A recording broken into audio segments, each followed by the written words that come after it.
ముందు మీ పెద్దోళ్ళం కాదే నీ పెద్దోళ్ళ నేను కోసుకుంటానే. నువ్వు అన్నింటికి పెద్దదాన్ని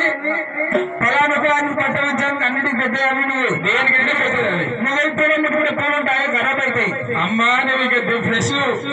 నాకు ఇంకేం తెలియదు ఏంది టచ్ చేయాలి ఇంకెవరిని అవును అందుకే పూలు కోసుకొచ్చుకోవాలి నానే నువ్వు కోసుకొచ్చేసి